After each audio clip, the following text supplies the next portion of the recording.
አህመድ ዲዳት እግዚአብሔር የራሱን ቃል ኦሪትንና የመሳሰሉትን መጠበቁን ማን ይክደዋል? እግዚአብሔር ኦሪትን እንደጠበቀ ወንጌልንም መጠበቅ ይሳነዋልን? ሌሊቱን ሙሉ ሳረጋግጥላችሁ የነበረው መጽሐፍቱ አለመጠበቃቸውን ነበር። አሁን መልሳችሁ ጥያቄ ታነሳላችሁ። መጽሐፍቱ አልተጠበቁም። ቢጠበቁ ኖሮ ዕውቅና በተሰጣቸው ነበር። ተጠብቆ የቆየው ነገርስ ምንድነው? በውስጡ የሚገኙት ነገሮች ናቸው ይህን ሁሉ ችግር የፈጠሩት። ጸያፍ የሆኑ ቃላት በውስጡ ይገኛሉ። አንብቡት እንጂ። ወንድሜ የሕዝቅኤልን ምዕራፍ ለማንበብ 10 ደቂቃ በቂው ነበር። ከበቂ ጊዜ በላይ ነበረው። በእርግጠኛነት የምነግራችሁ ማንም ሰባኪ ለታዳሚዎቹ ይህንን ፈጽሞ አያነብም። በጭራሽ እንደማታነቡት እርግጠኛ ነኝ። ምክንያቱም የእግዚአብሔር ቃል ባለመሆኑ ነው። የእግዚአብሔር ቃል ቢሆን ኖሮ አታፍሩበትም ነበር። እግዚአብሔር የሁለቱ እህትማማቾችን ማመንዘር ሳያሳፍረው የገለጸውን እንዴት እናንተ ለማንበብ ታፍራላችሁ? እናንተ ከፈጣሪ በላይ ቅዱሳን ሆናችሁ ነው? ከዚህ ሌላ ምን ሊባል ይችላል? እናንተ በጣም ቅዱሳን በመሆናችሁ ያላነበባችሁትን እግዚአብሔር ግን ተናገረ። እናንተ ከእርሱ በላይ ቅዱሳን ናችሁ? መልሱ የእግዚአብሔር ቃል ስላልሆነ ነው እላለሁ። ነገሩ ከጌታ ስላልሆነ ብቻ ነው። መጽሐፎቹ ለውጥ ተደርጎባቸዋል። ተውራት ወይም ኦሪት ብለው የጠቀሱት ብሉይ ኪዳንን ለማለት ተፈልጎ ከሆነ አይደለም እላለሁ። እናንተ ስለ መጽሐፉ ስትነግሩን በ40 የተለያዩ ጸሐፍት ነው የተጻፈው ነው የምትሉ። ተመልከቱ፣ 40 የተለያዩ ጸሐፍት ጽፈውታል።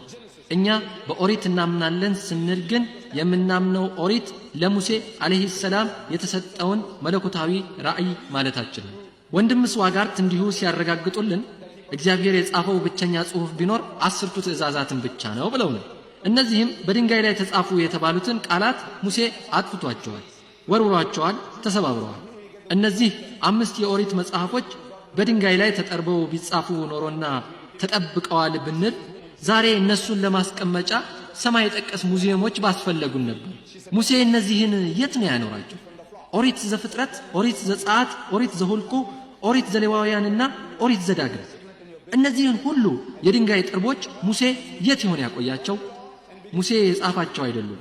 ሙሴ የነብይ ወንድሙ ሉጥን ክብር አሳንሶ ከሴት ልጆች ጋር ግብረ ሥጋ ግንኙነት አድርጓል ብሎ የሚጽፍበት ምንም ምክንያት የለውም። ለምን ብሎ? የያዕቆብ ልጆች ከሆኑት አንዱ ሮቤል ከወላጅ እናቱ ጋር ወሲብ ፈጽሟል ብሎ የሚጽፈውስ ለምን ብሎ ነው?